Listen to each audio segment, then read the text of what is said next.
1982 میں شعبے نے پھر جو ہے وہ باقاعدہ ایگریمنٹس کے ذریعے اپنے پاکستان میں جو ڈسٹریبیوٹر تھے انہیں آتھرائز ڈسٹریبیوٹر کا اسٹیٹس عطا کیا. 1982 سے لے کے 2008 تک یہ سلسلہ ایسے ہی چلتا رہا. جو اب انڈیا کا حصہ ہے کراچی یا غالباً سکھر آ کر آپ سیٹل ہوئے, تو جو آپ کے بزرگ تھے, آپ کے والد تھے خلافت حسین صاحب, وہ کیا اس سٹوری سناتے ہیں؟ دارالادویات کو یہ شرف حاصل ہے کہ اس ہومیوپیتھی کے نظام کے اندر پہلا کمپیوٹر جنریٹڈ انوائس جو ہے 1990 میں دارالادویات کی طرف سے آیا. باقاعدہ امپورٹ لائسنس بھی حاصل ہو گیا تھا, کیونکہ اس دور میں آپ کو پتہ ہے کہ ادویات سازی پاکستان میں تو تھی نہیں, تمام چیزیں امپورٹ ہوتی تھیں, انڈسٹری موجود نہیں تھی. اور پھر ہمیں جو ہے وہ بائیوکیمک اور بایوپلازم جو ہے اس کا ہمیں ایکسکلوسیو پارٹنر مقرر کیا. کیونکہ میں سافٹ ویئر انجینئر ہوں بیسکلی, ظاہر بات ہے میری تعلیم وہیں کی ہے, تو وہ میں نے خود تو ہم نے کون سی لینگویج تھی جس کے اندر یہ سارا لکھا جاتا ہے؟ یہ آج بھی جب میں نئے بچوں کے ساتھ بیٹھتا ہوں میں ان کو بتاتا ہوں کہ یہ آج کل تو آپ لوگ جس پہ کام کر رہے ہیں, ہم نے تو بیسک. ڈاکٹر مسعود ہومیوپیتھک فارماسیوٹیکلز پرائیویٹ لمیٹڈ, ایک صدی صحت بھری. بسم اللہ الرحمن الرحیم. محترم ناظرین اور ڈاکٹر صاحبان, مسعود کے مہمان کے نیکسٹ ایپیسوڈ کے اندر آج ہم پھر اپنے اسٹوڈیو میں موجود ہیں. آج جن شخصیت کو میں نے اپنے پاس یہاں پر دعوت دی ہے اس پوڈ کاسٹ کے لیے, ان کی جو فیملی کی بہت زیادہ کنٹریبیوشنز کراچی سے لے کر خیبر تک ہومیوپیتھی کی ترویج و ترقی کے اندر, ہومیوپیتھی کی انڈسٹری ٹریڈ کے اندر ایک انتہائی کلیدی کردار ادا کیا اس فیملی نے. میں خوش آمدید کہتا ہوں عامر حسین صاحب کو, جو اس وقت سی او ہیں دارالادویات پرائیویٹ لمیٹڈ کے. سر بہت بہت شکریہ آپ کا, آپ نے ہمیں ٹائم دیا اور آپ ہمارے پاس یہاں پر تشریف لے کر آئے. بہت شکریہ زبیر صاحب آپ کا کہ آپ نے مجھے یہاں آج اپنے پوڈ کاسٹ میں مدعو کیا, اور میں سراہتا ہوں آپ کی اس کاوش کو کہ جو آپ نے یہ کچھ عرصے سے شروع کی ہوئی ہے کہ ہومیوپیتھک کی صنعت سے وابستہ جو لوگ ہیں ان کے ساتھ آپ پوڈ کاسٹ کر کے اور اس کو سوشل میڈیا پہ جس طرح سے آگے بڑھا رہے ہیں. ہومیوپیتھی کو اس سے یقیناً فائدہ پہنچے گا, کیونکہ ہماری آواز اس پوڈ کاسٹ کے ذریعے جو ہے اقتدار کے اعلیٰ حلقوں تک بھی جائے گی, اور ہومیوپیتھی کے لیے انشاءاللہ تعالیٰ اس سے بہتری آئے گی. جی عامر بھائی, کہ عامر صاحب آپ یہ فرمائیں کہ آپ نے جس طرح میری معلومات ہیں, جس طرح آپ سے تذکرہ بھی ہوتا رہتا ہے, آپ کی فیملی 1947 کے قریب لگ بھگ مائیگریٹ کی الہ آباد, جو اب انڈیا کا حصہ ہے کراچی یا غالباً سکھر آ کر آپ سیٹل ہوئے. تو جو آپ کے بزرگ تھے, آپ کے والد تھے خلافت حسین صاحب, وہ کیا اس سٹوری سناتے ہیں, کن مسائل سے, کیونکہ ظاہر ہے ایک بہت بڑی ہے, ایک ہسٹری کے اندر ایک ڈویژن تھی اور بہت بڑی مائیگریشن تھی. تو آپ کی فیملی کس طرح ان مشکلات سے گزری, اور کیا کچھ آپ کے طور پر شیئر کریں تاکہ ہمارے نئی آنے والی نسل کو یہ تو پتہ چلے کہ لوگوں نے کتنی قربانیاں دی ہیں اس وطن کے لیے, اس دھرتی کے لیے. جی, میرے والد صاحب مرحوم خلافت حسین صاحب, ہم بنیادی طور پہ اگر میں آپ کو بتاؤں تو ویسے ہم زمیندار خاندان سے ہیں. میرے دادا احمد حسین صاحب الہ آباد کے کافی بڑے زمیندار, اور بہت بڑے پیمانے پہ زرعی زمینیں ہماری وہاں آج بھی گنگا کے کنارے موجود ہیں.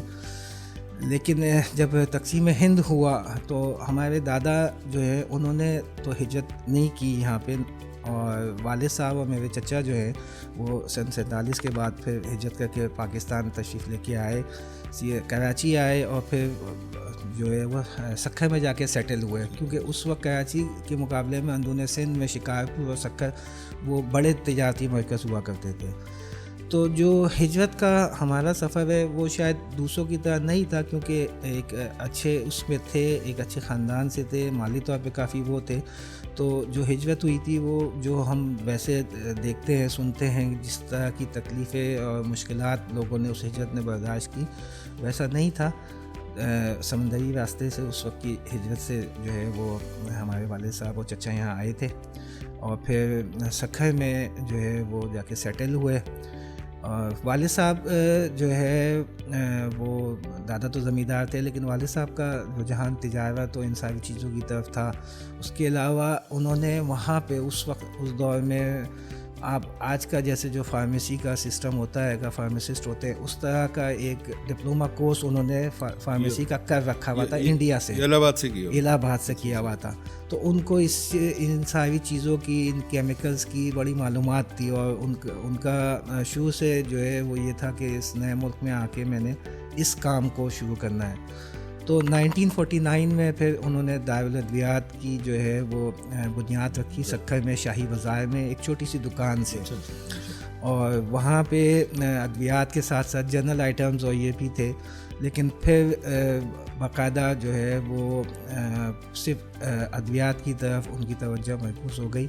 1960 میں ہمیں باقاعدہ امپورٹ لائسنس بھی حاصل ہو گیا تھا, کیونکہ اس دور میں آپ کو پتہ ہے کہ ادویہ سازی پاکستان میں تو تھی نہیں, تمام چیزیں امپورٹ ہوتی تھیں, انڈسٹری موجود نہیں تھی. تو 1960 میں باقاعدہ امپورٹ لائسنس ہوا, کیونکہ پاکستان کے جو حالات تھے اس وقت اس طرح کی جیسے آج کے دور میں ہم فیلی امپورٹ کرتے ہیں نہیں ہوتی.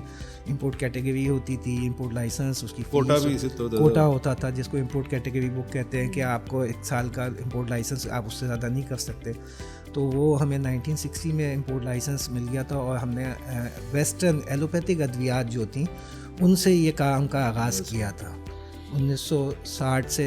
اور پھر اس کے بعد اس پورے نظام کو آگے لے کے چلنے میں پاکستان کی جو پہلی باقاعدہ اس سلسلے میں ٹریڈ باڈی بنی, اس کو PCD, یہ پاکستان کیمسٹ اینڈ ڈرگسٹ ایسوسیشن کہتے ہیں. 1970s میں نہیں, اس سے پہلے بن گئی. اچھا, اس سے پہلے بن گئی, 1970 سے پہلے بن گئی, کیونکہ کیمسٹ اور ڈرگسٹ تو موجود تھے نا جو امپورٹ ہو رہی تھی, تو ان کی باڈی بن گئی تھی.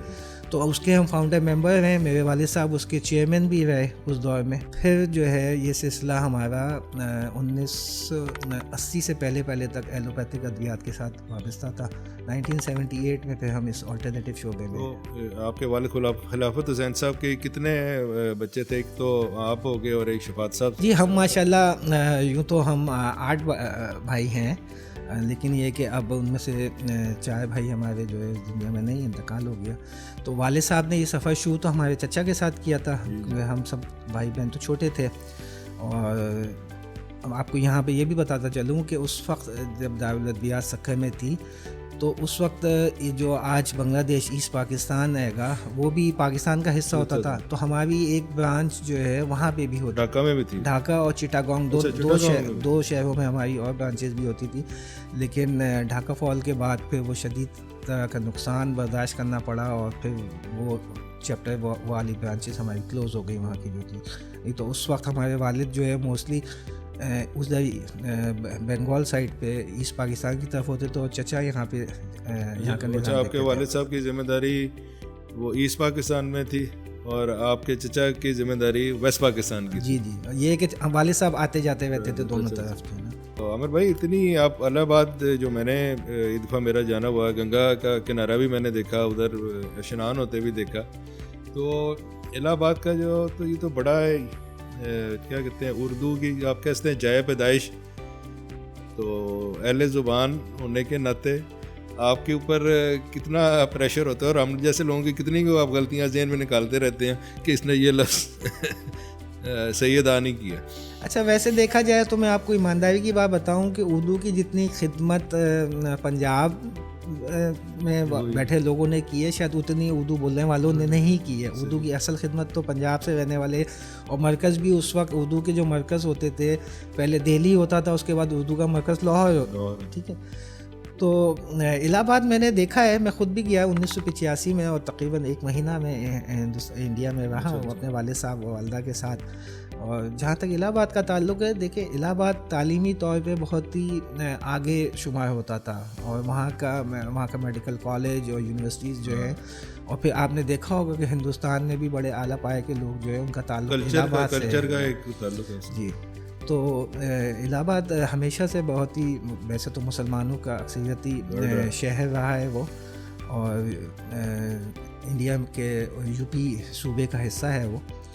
تو تعلیمی طور پہ وہاں ہمیشہ سے بڑا اچھا رجحان رہا, اور وہاں کے جو لوگ ہیں انہوں نے بہت زیادہ دنیا میں نام کمایا, سکسیس حاصل کی. عمر بھائی, یہ جو آپ کا جو سفر تھا, آپ نے فرمایا کہ دارالادویات 1949 میں قائم ہو گئی, پھر 60s کے اندر آپ نے لائسنس لے لیے, آپ امپورٹر آ گئے. تو پھر یہ اچانک ہومیوپیتھی کی طرف کروٹ یہ کب ہوا، اور یہ جو DHU یہ شعبے کے ساتھ آپ کی جو شراکت داری تھی یہ کس طرح بنی؟ اور پھر زبیر صاحب سکھر میں یہ جو والد صاحب کے جو دوستوں کا حلقہ تھا وہ بڑا وسیع تھا. ایلوپیتھک سے وابستہ لوگوں کے علاوہ ان کے ساتھ میں اور دیگر لوگ اس وقت کے چند آپ کے ہومیوپیتھی میں جو نامور ڈاکٹر گزرے ہیں وہ بھی اس وقت سکھر میں ہوتے تھے. ان کے ساتھ والد صاحب کے بڑے اچھے تعلقات تھے، جس میں کراچی جو بعد میں کراچی آ گئے تھے، جس میں ڈاکٹر نسیم الدین صدیقی صاحب بہت مشہور آرام باغ پہ ہوتے تھے.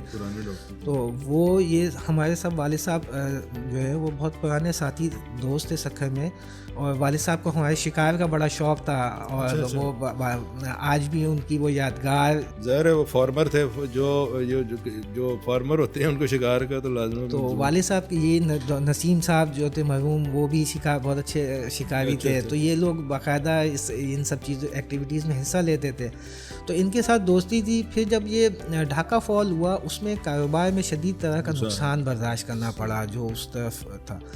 تو اس کے بعد نئے سرے سے شروعات ایک طرح سے کرنی پڑی تھی. تو پھر ان لوگوں کے ساتھ جو دوستی تھی تو ہم نے ہمیشہ اس چیز کو انڈورس کیا ہے کہ ہم کو ہومیوپیتھی میں لانے والے شخص جو ہے وہ مرحوم ڈاکٹر نسیم الدین صدیقی صاحب ہی تھے، جو کہ پاکستان کے جو جب یہ نظام ہومیوپیتھی پائنیئرز میں سے تھے. وہ لوگ تھے جن کے پاس ڈپلوما نہیں تھا، جن کو رجسٹرڈ ہومیوپیتھ تھے. تو ان کی تجویز پہ ہی جو ہے وہ والد صاحب نے جو ہے 1977 میں پھر اس طرف جو ہے وہ ایک دوستی تھی، اور ادھر ان کو اویلیبلٹی کا مسئلہ تھا. تو انہوں نے یہ سمجھا کہ کیونکہ ان کو ایک ایکسپیرینس ہے امپورٹ کرنے کا، تو یہ ہیلپ فل ہو سکتے ہیں for the availability of products. یہ اس دور کے اندر بہت بڑا ایشو، اس کو آپ نے سولو کیا. اس کے بعد عامر صاحب آپ یہ عرض کریں کہ دارالادویات کی میں چاہوں گا، مجھے تو پتہ ہے مگر میں اس پوڈ کاسٹ کے ذریعے ناظرین کو یہ بتانا چاہوں گا کہ دارالادویات کی ہومیوپیتھی کی پاکستان کے اندر ترویج اور ترقی کے اوپر اگر آپ کو ایک بریف سا میں بتائیں کہ یہ کس طرح مراحل طے ہوئے، کیا کیا مشکلات آئیں، اور دارالادویات کی کیا کنٹریبیوشنز ہیں اور ہومیوپیتھی ان پاکستان. تو 1977 میں جب والد صاحب نے یہ فیصلہ کیا کہ اب ہم اپنی لائن چینج کرتے ہیں، رہیں گے فارماسیوٹیکل بزنس میں یہ آلٹرنیٹیو کی طرف. تو ہم نے اس وقت جب ہم نے دیکھا تو دنیا میں جو سب سے بڑی کمپنی ریناؤنڈ کمپنی تھی پائنیئرز ہومیوپیتھی کے، وہ ڈاکٹر ونوار شعبے جرمنی کا ادارہ تھا. تو ان سے 1977 میں ہمارے خط و خطابت کا آغاز ہوا، اور تقریباً 6 مہینے تک یہ سلسلہ جاری رہا. اور 1978 میں پھر باقاعدہ ہم نے ان کو اپنا پہلا آرڈر پلیس کیا، LC کھولی، اور مئی 1978 میں پہلا کنسائنمنٹ ہومیوپیتھی کا ہم نے ڈاکٹر ونوار شعبے سے امپورٹ کیا. اچھا، جب اس کام کا آغاز کیا تو والد صاحب کیونکہ ظاہر بات ہے بیک گراؤنڈ تو فارما سے تھا ان کا، تو انہوں نے یہ دیکھا کہ اس ملک میں ہومیوپیتھک ڈاکٹرز تو موجود ہیں، لیکن ان کو دواؤں تک رسائی نہیں حاصل تھی، اور ان کو یہ بھی نہیں پتہ ہوتا تھا کہ ملک میں اس وقت کون کون سی دوائیں کہاں موجود ہیں اور کیسے ملیں گی. اس سے پہلے ہم سے پہلے ہی یہاں پہ لوگ ہومیوپیتھی کے اس تجارت کے شعبے سے وابستہ تھے، لیکن وہ آرگنائز طریقے سے وہ کاروبار نہیں ہو رہا تھا. تو پھر والد صاحب نے اس چیز کی ضرورت کو محسوس کرتے ہوئے وہ پہلی دفعہ یہ کام کیا کہ انہوں نے بورک مٹیریا میڈیکا، جیسا کہ آپ جانتے ہیں، تو بورک مٹیریا میڈیکا کے اندر جتنی بھی ادویات درج ہیں ان کا سب کا آرڈر ونوار شعبے کو پلیس کر کے وہ ساری دوائیں ہم نے امپورٹ کی. اور پاکستان میں پہلی دفعہ ہم نے باقاعدہ پھر یہ جو آج کل آپ دیکھتے ہوں گے ہومیوپیتھک مینوفیکچررز ہیں یا امپورٹرز ہوں، تو ان کے آرڈر فارمز ہوتے ہیں یا لسٹ، تو سب سے پہلے یہ کام دارالادویات نے جو ہے وہ پھر ایک باقاعدہ ایک کمپرہنسو آرڈر فارم پرنٹ کر کے اور پورے پاکستان کے اندر اس کو سرکولیٹ کیا، اور تاکہ ڈاکٹرز تک جو ہے یہ آگاہی پہنچے کہ یہ ادویات اب آپ کو یہاں سے مل سکتی ہیں. تو اس طرح سے ہم نے اس کام کو آگے بڑھانا شروع کیا. پھر ہومیوپیتھی کے اور دیگر جو مسئلے مسائل تھے کہ کیسے جو ہے وہ اس میں مزید جدت لائی جائے، کیا جائے، کیسے اس نظام کو سپورٹ کیا جائے. تو پھر ڈاکٹر ولمار شعبے کے ساتھ جو ہے مل کے ان کی کولیبریشن سے ہم نے اس ملک کے اندر ہومیوپیتھک کے سیمینارز کا آغاز کیا. پھر اسی طرح ہم نے through print media, through electronic media اس کی آگاہی پہنچائی. نہ اس وقت تک آلٹرنیٹیو کا قانون تو نہیں تھا, لیکن ادویات کی تشہیر کرنا یہ سب چیزیں قانون کے ذمے میں آتا تھا. تو شعبے کمپنی ہی کی وہ ادویات ہم نے جو ہے ان کا 1976 کے ڈرگ ایکٹ کے تحت اس وقت منسٹری آف ہیلتھ سے باقاعدہ ان کی پرمیشنز لیں, ان کو تھرو پرنٹ میڈیا ایڈورٹائز کرنا, الیکٹرانک میڈیا.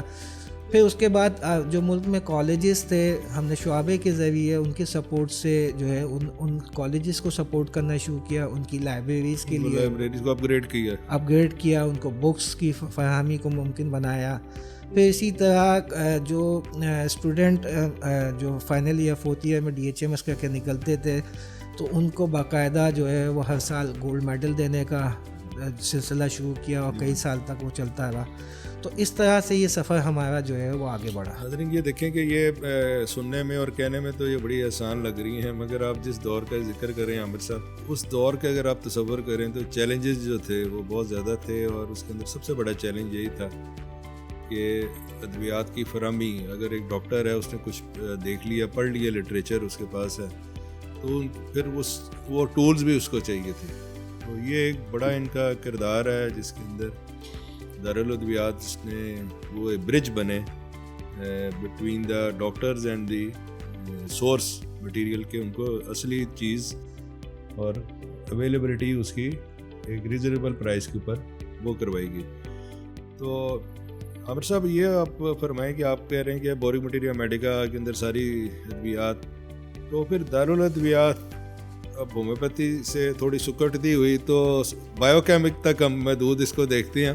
تو اس کے اوپر تھوڑی سی روشنی ڈالیں کہ یہ ہومیوپیتھی سے پھر بایو کیمک کے اندر آ جانا, تو یہ اس کا کیا وجوہات بنی اور یہ کس طرح ہے؟ اس کا بھی میں آپ کو تھوڑی اور تفصیل اس کے ساتھ میں یہ بھی بتاؤں کہ جب یہ ہومیوپیتھی کا سفر شروع کیا تو اس وقت میرے مرحوم بھائی, بڑے بھائی شفاعت حسین صاحب جو ہیں وہ بزنس کاروبار کا حصہ بن چکے تھے.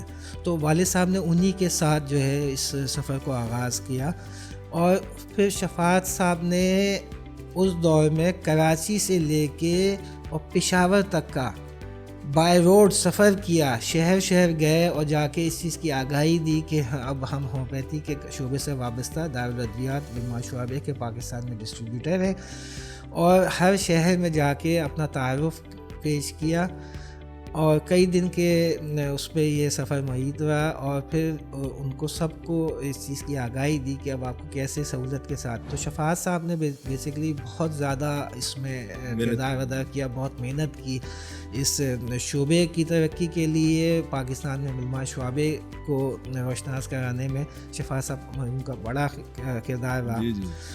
جہاں تک بات ہے کہ ہومیوپیتھی سے بایو کیمک کی طرف کیسے آ گیا, تو آپ کو میں بتاؤں کہ 1982 سے پہلے پاکستان میں شعبے کے اور بھی لوگ امپورٹر موجود تھے, اور اس وقت تک ان کا اسٹیٹس جو ہے وہ ڈسٹریبیوٹر کہلاتا تھا.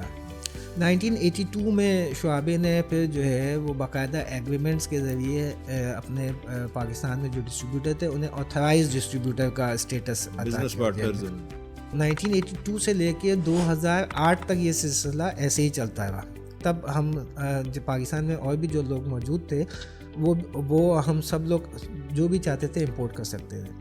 2008 میں جو ہے وہ یہ کمپنی کی مینجمنٹ نے فیصلہ کیا کہ ہمیں جو مختلف پورٹ فولیوز ہیں ان کو تقسیم کر کے جو ہمارے ڈسٹریبیوٹرز ہیں انہیں ایکسکلوسیو پارٹنر بنا کے اور ان کو اس چیز کے رائٹس دیے کہ وہ اس چیز کو آگے بڑھائیں. بڑا مشکل مرحلہ تھا اس چیز کا کہ اس نظام میں رہتے ہوئے اس کی بائیفرکیشن بزنس کی, اور 3 لوگ تھے ان کے درمیان کرنا. 6 مہینے کی کوئی ورکنگ کے بعد ہم ایک فارمولے پہ پہنچے, اور اس کے بعد جو ہے وہ ہم نے اپنے طور پہ یہ دیکھا اور بہتر سمجھا کہ یہ جو شزدر سالٹس ہیں جن کو ہم بائیکیمک کہتے ہیں یہ تعداد میں کم ہے. اگر ان کیونکہ آپ کو پتہ ہے ہومیوپیتھی کی رینج کتنی بڑی ہے, جو جنیرک جس کو ہم سنگل ریمیڈی کہتے ہیں, مدر ٹنچر پوٹینسیز, وہ نہ ختم ہونے والی ایک وہ ہے گی. تو ہمیں یہ لگا, اور اس وقت تک جو ہے اس کاروبار کی ذمہ داریاں مجھ پہ آ چکی تھیں, کیونکہ 2006 میں شفاعت صاحب کا انتقال ہو گیا تھا. تو میں نے پھر یہ فیصلہ کیا کہ ہمیں جو ہے وہ بائیوکیمک بایوپلازم کی طرف اپنی توجہ مرکوز کرنی ہے. تو ہمیں 2009 میں پھر شعبے نے پاکستان میں اپنے کام کرنے کے طریقہ کار میں تبدیلی کی, اور پھر ہمیں جو ہے وہ بائیوکیمک اور بایوپلازم جو ہے اس کا ہمیں ایکسکلوسیو پارٹنر مقرر کیا. اس وقت تک ہمارے ملک میں آپ دیکھیں تو بائیوکیمک کی طرف لوگوں کا وہ رجحان نہیں تھا, ہاں, اور نہ ہی اس کے جو کمبینیشنز ہیں اس پہ اتنی زیادہ محنت کی جاتی تھی. زیادہ تر توجہ لوگوں کی مدر ٹنچر پوٹینسیز کی طرف ڈیلیوشن بیسڈ جو تھیں ان کے اوپر ہوتی. تو پھر 2009 میں جرمنی گیا, اور میں نے وہاں جا کے دیکھا, کیونکہ یورپ کے اندر شوزر سالٹ اس وقت بہت مشہور تھے, ہاں ابھی بھی ہیں, اور وہاں سے وہ پوری دنیا میں جس طرح سے ایکسپورٹ ہو رہا تھا شوزر سالٹ. تو پھر وہاں جا کے میں نے ان کے کام کے طریقہ کار کو دیکھا, پریزنٹیشنز میں شرکت کی میں نے. تو پھر ہم نے یہاں آ کے جو ہے وہ اس کام کو نئے سرے سے, آپ کہہ لیں کہ 2009 میں ہم نے شعبے کے اس کام کو نئے سرے سے اس کا آغاز کیا. دارالادویات کا رول آپ کہہ سکتے ہیں کہ شروع کے ادوار میں ہومیوپیتھی میں, اور پھر پاکستان کے اندر بایو کیمک کے شوزر سالٹس کو انٹروڈیوس کروانے میں دارالادویات نے ایک کلیدی کردار ادا کیا. اور یہ بڑی ہے کہ یہ ماضی ہے, اور ابھی بھی ماشاءاللہ آپ لوگوں کا نام جو ہے بڑے اچھے طریقے سے لیا جاتا ہے. تو آپ کے جو بھائی تھے بڑے, ان کی میں نے دیکھا ہے کہ جب گفتگو کرتے ہیں وہ آپ کے لیے فادرلی فگر بھی تھے, آپ کے بھائی بھی تھے, اور میرے خیال میں مینٹور بھی تھے. تو آپ کے جذبات میں دیکھتا ہوں کہ آپ کی آنکھیں تھوڑی سی نم ہو جاتی ہیں. تو اس کے بارے میں مجھے بتائیں کہ ایک بڑے بھائی سے اتنی ایفیلیشن, اس کے پیچھے ذرا تھوڑی سی, تاکہ ہمیں تھوڑا سا ناظرین کو پتہ چلے کہ یہ ہم لوگ بھی, یا جو ہم انڈسٹری یا ٹریڈ سے ہمارا تعلق ہے, ہم بھی ایک عام انسانوں کی طرح اور ایک جذبات رکھنے والے لوگ ہیں. اصل میں ایسا ہے کہ میں فیملی میں بھائیوں میں سب سے چھوٹا ہوں, اور شفاعت صاحب بڑے بھائی تھے سب سے. تو اب ہم تو بہت چھوٹے تھے جب انہوں نے والد صاحب کے ساتھ یہ ذمہ داری نبھانی شروع کی, اور والد صاحب کا انتقال بھی جو ہے 1996 میں والد صاحب کا انتقال ہو گیا تھا. تو اب ہمیں تو ایک طرح سے شروع سے ہی جو ہے انہوں نے ہی سنبھالا, اور انگلی پکڑ کے ہم ان کی چلے. تو ہمارے لیے تو وہ ظاہر بات ہے والد ہی کی طرح تھے, فادر فگر کے طور پہ تھے, اور انہی سے ہم نے سب کچھ سیکھا ہے. اور میرا یہ ہے کہ آپ کہیں کہ میری تربیت میں میرے والد کے ساتھ میری بڑی بہن کا اور شفاعت بھائی, ان لوگوں سے میں نے بہت زیادہ چیزیں سیکھی ہیں. والد صاحب سے جیسے مجھے وراثت میں, آپ کو پتہ ہوگا کہ لاز ہیں, act, laws, rules and regulation, یہ آپ نے دیکھا ہوگا. عموماً ان چیزوں میں انوالو رہتا ہوں. یہ مجھے والد صاحب سے وراثت میں ملے, کیونکہ وہ پی سی ڈی اے کے ساتھ جس طرح سے ایکٹیولی انہوں نے کام کیا تھا 1976 کے ڈرگ ایکٹ میں, تو میں نے شروع سے ہی اپنے گھر میں یہ سب چیزیں ہوتی بھی دیکھی تھیں. تو والد صاحب نے ہمیشہ سے مجھے بہت چھوٹی عمر سے اپنے ساتھ اٹیچ کیا ہوا تھا. میں آپ کو یہاں بتاؤں کہ جب میں اسکول لیول پہ تھا اور میٹرک میں موجود تھا, تب والد صاحب مجھے اکثر اپنے ساتھ بٹھا لیتے تھے اور کہتے تھے کہ وہ اکاؤنٹس دیکھے ہوئے ہوتے تھے, اور اپنے ساتھ بٹھا کے مجھے کہتے تھے کہ اس کو دیکھو, اس کو ٹوٹل کرو. تو وہاں سے انہوں نے میری تربیت کرنا شروع کر دی تھی. اسی طرح شفاعت صاحب کے ساتھ میں نے جو ہے اتنا عرصہ کام کیا, تو مارکیٹنگ کے طریقہ کار, سپلائی چین کو کیسے مینیج کرنا, یہ سب چیزیں میں نے جو ہے وہ شفاعت صاحب سے جو ہے وہ سیکھی. تو میرے لیے تو ظاہر بات ہے والد صاحب کے انتقال کے بعد سب کچھ وہی تھے, انہوں نے ہی ہم کو جو ہے وہ اس مقام تک پہنچایا. تو اس لیے بہرحال آنکھیں نم ہوتی ہیں. آج آپ کو پتہ ہے کہ اب تیسری جنریشن, اب شفاعت صاحب کا بیٹا. میرا اگلا سوال یہی تھا کہ آپ کے والد صاحب, پھر آپ کے بڑے بھائی, پھر اب عامر حسین صاحب, اور اب اگلی جنریشن میں کون سے ایسے صاحب ہیں جو کہ دارالادویات کو, جو آپ نے ایک لیگسی ہے اس کو لے کر چلیں گے, ان کے اوپر بھی تھوڑی سی روشنی ڈالیں. جی بالکل. شفاعت صاحب جو ہے, شفاعت بھائی کا بیٹا جو ہے ربیع حسین, وہ آلریڈی کاروبار میں بزنس کا حصہ ہے, اور 2006 کے میں جب شفاعت صاحب کا انتقال ہوا تو جب اس کی اسٹڈیز مکمل ہو گئیں تو اس کے بعد سے وہ اب میرے بازو کے طور پہ میرے ساتھ ہوتا ہے گا. اور آپ کو پتہ ہے کہ اب ہماری بھی ہم جس دور میں نکلے ہیں تو ہم نے ایک حد تک کی تعلیم حاصل کی ہے, اس کے بعد کاروبار کا حصہ بن گئے. جس حساب سے اس وقت دنیا تبدیل ہو رہی ہے تو ظاہر بات ہے ہر کاروبار کو نیا خون چاہیے ہوتا ہے, نیا تبدیلیوں, نئی سوچ چاہیے ہوتی ہے, کیونکہ ہم جو لوگ ہیں وہ چینج کو, تبدیلیوں کو بڑی مشکل سے ایکسیپٹ کرتے ہیں گے, اور ہم کہتے ہیں ہمارے آئیڈیاز فکس ہو جاتے ہیں, کہ ہم کہتے ہیں کہ نہیں جو چیز چل رہی ہے بس ایسے ہی نظام کو چلنے دیں, لیکن اگر ویسے ہی چلے تو پھر شاید آپ دنیا کے ساتھ نہیں چل سکیں گے. تو اب اب ہماری تیسری نسل جو ہے باقاعدہ کاروبار کا حصہ ہے. ربیع حسین جو ہیں وہ اب آفس میں ہوتے ہیں, اور جو آج کے دور کے معاملات ہیں آپ کو پتہ ہے کہ یہ سوشل میڈیا جو ہے, جی سوشل میڈیا کا دور ہے, ماڈرن چیزیں, ان چیزوں کو اڈاپٹ کرنا. ان کی تعلیم بھی اسی حساب سے ہے کہ انہوں نے زیادہ تر, ہم لوگوں نے تعلیم حاصل کی تھی کہ آپ کو پتہ ہے اس وقت یہ ہوتا تھا کہ ڈاکٹر بن جاؤ, انجینئر بن جاؤ. ان لوگوں نے بزنس مینجمنٹ کی اور ہیومن ریسورس مینجمنٹ کی, ان چیزوں کی تعلیم حاصل کی ہے, سپلائی چین کو دیکھنا, ماڈرن سبجیکٹس ہیں. تو اب آج کل جو بھی چیزیں ہو رہی ہیں وہ آپ ایک اور میرا آپ کی گفتگو سے ایک سوال ہے, آپ تو بیسیکلی ایک کاشتکار گھرانے سے آپ کا تعلق ہے, تو یہ بلڈنگوں کی کاشتکاری میرے علم کے مطابق یہ کس طرح آپ نے شروع کی؟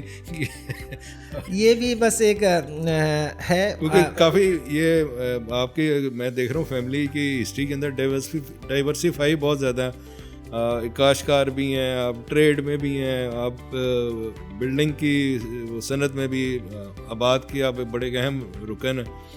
تو یہ ٹرانسفارمیشنز اتنی زیادہ, یہ ڈیورسیفیکیشنز ایک ہی فیملی میں ہوتے ہوئے اور ایک ہی اس ماحول میں رہتے ہوئے, یہ بڑا, اس کو میں ذرا تھوڑی سی سمجھنے کی کوشش کر رہا ہوں کہ اس کو کس طرح آپ اتنی خوبی سے اس چیز کو لے کر چلتے ہیں ڈیورسیفائی کرتے ہوئے. اچھا, اس سلسلے کا آغاز تو والد صاحب نے ہی ایک طرح سے کیا تھا, کیونکہ ہم مقیم تو سکھر میں تھے, لیکن والد صاحب کو پتہ تھا اس شہر کی اہمیت کا, کراچی شہر کی اہمیت کا. تو 1960 میں ہی انہوں نے یہاں پہ زمینیں لینا شروع کر دی تھیں. اور اس وقت جو شہر کا ایک بہت ہی پوش علاقہ ہے جس کو نارتھ نازم آباد کہتے ہیں, جو کہ ہمارا آپ کہیں کہ بیس ہے, جہاں پہ ہمارا آفس بھی ہے, ہماری رہائش بھی ہے اسی طرح. تو 1960 کی دہائی میں ہی جو ہے وہ والد صاحب نے وہاں پہ زمینیں لینا شروع کر دی تھیں, اور رہائشی کے ساتھ ساتھ کمرشل لینڈ جو ہے وہ بھی ایکوائر کی بھی تھی. تو وہ اس طرح سے اس کا کنسٹرکشن کا بزنس تو نہیں تھا ان کا, لیکن یہ ہے کہ بہرحال انہوں نے وہاں پہ تعمیرات کر کے اور ایک رینٹل انکم یا رینٹل بزنس کے طور پہ تھے. 2008 میں پھر ہم باقاعدہ جو ہے وہ کنسٹرکشن کی صنعت میں داخل ہوئے, کیونکہ جو میرے بڑے بھائی ہیں شفاعت صاحب, جو چھوٹے خالد حسین, وہ صحبتی کے کاروبار میں آنے کے کچھ عرصے کے بعد ہی انہوں نے جو ہے وہ اپنی لائن شفٹ کی تھی اور وہ ریئل اسٹیٹ کی طرف چلے گئے تھے. نہیں, مگر وہ ان کا شہرت تو بہت بڑے ٹریڈر کے طور پہ رام باغ روڈ پہ, اور ان کا سارا ایک سیٹ اپ. اچھا نہیں, وہ آصف حسین صاحب ہیں, وہ آصف حسین ہیں. اچھا, آپ نے اس چیز کو وہ کر دیا تو میں اس کو بھی تھوڑا ایڈ کر دوں کہ ہم صرف اور صرف امپورٹ کے اس میں نہیں تھے. 1980s میں جو ہے وہ پھر ہم نے باقاعدہ, جو ایک اور بھائی ہیں میرے آصف حسین, وہ بھی دارالادویات کا حصہ ہوتے تھے, لیکن پھر ہم نے کہا کہ ہمیں اپنے کاروبار کے وہ مختلف رخوں پہ لے کر جانا چاہیے. تو ہم نے پھر ریٹیل کے بزنس کے اندر بھی جو ہے وہ کیا, رام باغ پہ اپنا ایک اسٹور جو ہے ہمارا کھلا, اور اس نے بھی کچھ نئی چیزوں کی شروعات کی, اور بہت ڈاکٹرز کے لیے ایک ایسا مرکز بن گیا تھا کہ جہاں صبح اس دکان کھلنے سے لے کے اور شام تک جو ہے وہ ڈاکٹرز جمگٹا رہتا تھا. کیونکہ ہم نے وہاں پہ جو چیز کی تھی وہ یہ کہ ڈاکٹرز کے لیے وہ تمام دوائیں ایک ہی جگہ پہ میسر کرا دی تھیں, اور سہولت یہ دی تھی کیونکہ ہم خود امپورٹر تھے, شعبے سے ہم بلک میں 1000 ml میں امپورٹ کر رہے تھے, اور ڈاکٹرز کے لیے جو ہے وہاں سے ڈسپینس کر کے ان کو چھوٹی بوتلوں کے اندر 1 ڈرام 2 ڈرام جیسے آپ کو پتا ہوگا اوپر کاک لگا کے اور لیبل لگا کے تو اس کا آغاز کیا تھا. تو وہ اس کی وجہ سے وہ اسٹور کی بڑی اہمیت تھی. لیکن یہ ہے کہ پھر وہ وقت کے ساتھ ساتھ چیزیں بدلتی گئیں, تو وہ آصف صاحب جو ہیں ان کا بھی جو ہے وہ اپنا انٹرسٹ تھوڑا وہ ہو گیا, وہ بھی اب ریئل اسٹیٹ میں چلے گئے. عامر صاحب آپ پروگرام کے تقریباً اینڈ کی طرف آ رہے ہیں ناظرین, تو عامر صاحب سے میں ان پٹ لینا چاہوں گا کہ آپ پاکستان کے اندر ہومیوپیتھی کو اب موجودہ دور میں کیا چیلنجز ہیں جن کو آپ فورسی کرتے ہیں, اور آپ کے ذہن کے اندر کیا ہے کہ ہم ان چیلنجز پہ کس طرح قابو پا سکیں گے. تو تھوڑا سا ہمارے ہومیوپیتھ کمیونٹی اور ڈاکٹرز کو اس کے بارے میں بھی آگاہی دیں کہ کیا آپ کے نزدیک سب کیا چیلنجز آ رہے ہیں. دیکھیں میں آپ کو بتاؤں زبیر صاحب, میں 1990 میں جو ہے وہ اپنی تعلیم سے فارغ ہونے کے بعد میں نے جو ہے وہ انٹر سائنس سے جو ہے پری میڈیکل سے میں نے انٹر کیا, اور پھر اس کے بعد کیونکہ آنا کاروبار میں تھا, والد صاحب کا مطلب بڑا اصرار تھا, تو پھر میں نے گریجویشن کامرس سے کی. اور اس کے بعد پھر مجھے اندازہ تھا کہ آگے جو دنیا جس طرف جانے والی ہے تو کمپیوٹر سائنس یا کمپیوٹر جو ہے یہ بہت امپورٹنس کا وہ ہوگا. تو پھر اس کے بعد میں نے TUS کا جو ہے سافٹ ویئر انجینئرنگ میں ڈپلومہ کیا, تو بڑی مختلف تعلیم میں نے حاصل کی. 1990 میں باقاعدہ کاروبار کا حصہ بنا, تو اس وقت میں نے دیکھا کہ ہم لوگ ابھی تک جو ہے وہ بہت ہی پرانے نظام پہ بیٹھ کے اس ملک میں کام ہو رہا ہے, اور خصوصاً ہومیوپیتھی کے اندر کوئی ایسی چیز نہیں ہے, ڈیجیٹلائز نہیں. تو میں نے پہلی بار پھر جب ضرورت ہے میرا بیک گراؤنڈ تھا, میں اس وقت تعلیم حاصل کر رہا تھا, ڈپلومہ کر رہا تھا, تو ہم نے اسی وقت جو ہے وہ اس چیز کا آغاز کیا, اور میں نے اپنے کاروبار کو ڈیجیٹلائز کرنے کا فیصلہ کیا. مجھے یہ شرف ہے, دارالادویات کو یہ شرف حاصل ہے کہ اس ہومیوپیتھی کے نظام کے اندر پہلا کمپیوٹر جنریٹڈ انوائس جو ہے 1990 میں دارالادویات کی طرف سے آیا, جس کو دیکھ کے مارکیٹ والے پریشان بھی ہوئے, حیران بھی ہوئے. پھر اسی طرح میں نے اس کے تحت پھر اپنے یہاں جو ہے وہ میں نے خود ایک عرصے تک جو ہمارا جو کمپیوٹر سافٹ ویئر چلتا ہے وہ میرے اپنے ہاتھ کا ڈیزائن کیا ہوا ہے, کیونکہ میں سافٹ ویئر انجینئر ہوں بیسکلی, ظاہر ہے میری تعلیم وہیں کی ہے, تو وہ میں نے خود. تو ہم نے کون سی لینگویج تھی جس کے اندر یہ سارا لکھا جاتا ہے؟ یہ آج بھی جب میں نئے بچوں کے ساتھ بیٹھتا ہوں میں ان کو بتاتا ہوں کہ یہ آج کل تو آپ لوگ جس پہ کام کر رہے ہیں, ہم نے تو بیسک جو تھی وہ, تو ہم نے جو 2 سال کی اس میں پڑھی, ہم نے اسمبلی لینگویج جو کہ کمپیوٹر کی بیسک لینگویج ہے جس میں ساری کوڈنگ ہوتی ہے, وہاں سے آغاز کر کے. تو اس وقت یہ تھا کہ جو موسٹلی کام ہو رہا تھا کمپیوٹر جہاں تھے وہ بڑے ادارے تھے, تو جو بڑی آرگنائزیشنز تھیں ان کی جو اس وقت اس طرح کے یہ جیسے آج کل آپ دیکھتے ہیں گے, آپ کہتے ہیں اوریکل بیس سسٹم ہے یا SAP ہے, SAP جس کو کہتے ہیں گے, یہ سب چیزیں نہیں تھیں. اس وقت لینگویجز میں بنے ہوئے ہوتے تھے, کوبول تھا, فورٹران جو کیا کہتے ہیں ٹیکنالوجی سے, ڈاٹ میٹرکس وہ پرنٹرز ہوتے تھے کہ ڈاٹ میٹرکس لائن پرنٹرز ہوتے تھے, اس وقت لیزر پرنٹر نہیں ہوتے. تو میں آپ کو بڑا ایک عجیب سی بات بتاؤں کہ میں جس وقت تو اس وقت ہم نے اپنے دارالادویات کے لیے جو کمپیوٹر خریدا وہ اس وقت کا جدید ترین, اس کو کہتے تھے 386 مشین, جو پرسنل کمپیوٹر ہوتا ہے گا. آج کل تو ایک چھوٹا سا موبائل ہوتا ہے, ہم اس میں کہہ رہے ہوتے ہیں 512 GB یا 1 TB کا اس کے اندر جو ہے وہ اسٹوریج ہے گی. اس وقت اس کمپیوٹر میں 20 MB کی ہارڈ ڈسک لگی تھی, اور میرے پورے انسٹیٹیوٹ کے اندر جو ہے وہ ایک وہ تھا کہ عامر نے اپنے آفس کے لیے کمپیوٹر لیا جس میں 20 MB کی ہارڈ ڈسک لگی ہے. تو یہ وہ دور تھا, ہم نے اس دور میں اپنے اس کمپنی کو جو ہے, تو میں نے کیا کیا کہ وقت کے ساتھ ساتھ جو ہے وہ اپنے دائرے کو چینج کرتا گیا. 2000 میں آپ کو یہ بتاؤں جو چیلنجز ہیں نا جو میں دیکھتا ہوں کہ دیکھیں 2009 میں جب شعبے نے یہ جو چینج کیا پاکستان میں اپنے کاروبار کے نظام کو, تو میں نے 2009 میں اس چیز کو دیکھتے ہوئے کہ اگر ہمیں اس سپلائی چین کو اپنے بہتر کرنا ہے تو ہمیں ڈسٹریبیوشن کے نظام کی طرف جانا پڑے گا. یہ نہیں ہو سکتی ہر دکان تک ادویات کی فراہمی کر سکیں. میرا اپنا ذاتی خیال ہے کہ میں نے جو 2009 میں ڈسٹریبیوشن کا نظام بنایا وہ شاید پاکستان میں ہومیوپیتھی میں پہلا منظم طور پہ سپلائی چین کا نظام رہا ہوگا. میں نے کراچی سے حیدرآباد, فیصل آباد, گوجرانوالا, لاہور, پنڈی, یہاں پہ اپنے مکمل ڈسٹریبیوٹرز اپوائنٹ کر کے ان کو پوری ذمہ داری دی کہ وہ اپنے اس ڈویژن کے بیس لیول کے اوپر جا کے وہ کام کریں. ہم نے ایک طرح سے اس کو آؤٹ سورس کیا. آپ نے دیکھا ہوگا فارما کے اندر ڈسٹریبیوشن ہی چلتا, کسی بھی بزنس سے, فارما نہیں, جتنے بھی آپ اگر کاروبار دیکھیں, وہاں پہ جو امپورٹر یا مینوفیکچر ہے اس کا کام نہیں ہے کہ وہ سپلائی چین کو بھی خود ہی ڈیل کرے. میں ذاتی طور پہ سمجھتا ہوں کہ ہومیوپیتھی اگر ایک جگہ پہ آ کے رک گئی ہے اور اگر ہمیں اس کو ترویج آگے بڑھانا ہے اس کام کو, تو ہمارے یہاں بھی اس نظام کو لانا پڑے گا. سپلائی چین بہت امپورٹنٹ ہوتی ہے کہ آپ کی پروڈکٹ ہر شہر میں کی ہر دکان کے اوپر موجود ہو, اویلیبل ایٹ رائٹ پلیس. یہ کام مینوفیکچر خود سے نہیں کر سکتا. آپ اگر اپنے یہاں ملک میں انڈسٹری یا پوری دنیا میں انڈسٹری دیکھیں, اور اپنے اسپیشلی فارما میں دیکھیں, تو تمام فارما کمپنیز کے ڈسٹریبیوٹرز ہوتے ہیں گے جو کہ اس کام کو یقینی بناتے ہیں. تو میں یہ سمجھتا ہوں کہ ہمارے یہاں جو انڈسٹری ہے وہ ابھی رائٹ ڈائریکشن پہ نہیں چل رہی. ان کا میں نے دیکھا ہے انٹرسٹ آج بھی یہی ہوتا ہے کہ ہم خود سے ایک ریٹیلر کو سیل کر سکیں. اس نظام میں رہتے ہوئے کبھی بھی ہمارا جو سپلائی چین کا نظام ہے وہ مضبوط نہیں ہو سکتا. ہمیں ماڈرن ڈسٹریبیوشن سسٹم پہ جانا پڑے گا, بالکل جانا پڑے گا, بقا اسی میں. بہت بہت شکریہ عامر بھائی. آپ اینڈ میں ایک میرا سوال ہوتا ہے کہ آپ کا پاکستان کے ہومیوپیتھس کے لیے کوئی پیغام, کہ آپ کیا اپنے تجربے کی روشنی میں جو عام ہومیوپیتھی ڈاکٹر جو پریکٹس کر رہے ہیں ان کے لیے کیا میسیج ہے آپ کے دارالحدیث کی طرف سے؟ دیکھیں, میرا پیغام تو یہ ہے کہ ہم نے ہمیشہ دنیا کے ایک سب سے بڑے ادارے کے ساتھ کام کیا ہے گا. ہومیوپیتھی ایک بہت ہی مضبوط نظام ہے, ایک بہت ہی بہتر سہل طریقہ علاج کا وہ ہے. میں اپنے چاہے وہ ہومیوپیتھک ڈاکٹرز ہوں, وہ اس کی تجارت سے وابستہ لوگ ہوں, میری تجویز ان کا مشورہ یہ ہے کہ اپنے اس نظام کی اہمیت کو سمجھیں. شاید ہم خود نہیں سمجھتے کہ یہ کتنا مفید نظام ہے, کتنا بہتر طریقہ علاج کا طریقہ کار ہے.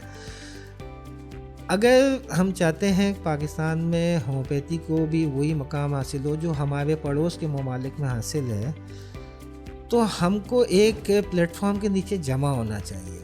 کیونکہ آپ کو پتہ ہے کہ ہمارے بدقسمتی سے ہمارے ملک میں حکومتی سرپرستی ہومیوپیتھی کے شعبے کو اس طرح نہیں ہے جیسے کہ ہمارے ریجنل کنٹریز کے اندر موجود ہے گی. اور افسوس مجھے اس چیز پہ ہوتا ہے کہ ہم اس چیز کا مطالبہ بھی نہیں کرتے ایز اے کمیونٹی حکومت سے جو جائز حق ہے کہ جو جائز حق ہے. دیکھیں, آپ کو پتہ ہوگا نا کہ اگر بچہ بھی, ایک چھوٹا بچہ بھی اگر ماں سے اصرار نہ کرے تو شاید ماں اس کو دودھ بھی نہ دے یا کھانا. تو ہم ایسے لوگ ہیں کہ ہم حکومت سے اپنے مطالبات بھی اس کے سامنے کبھی لے جانے کی کوشش نہیں کرتے. اس کی وجہ سے آپ نے دیکھا ہوگا کہ دیکھیں, میں اپنے تجربے سے, میں نے 30 سال سے زیادہ اس نظام میں گزار دی ہیں.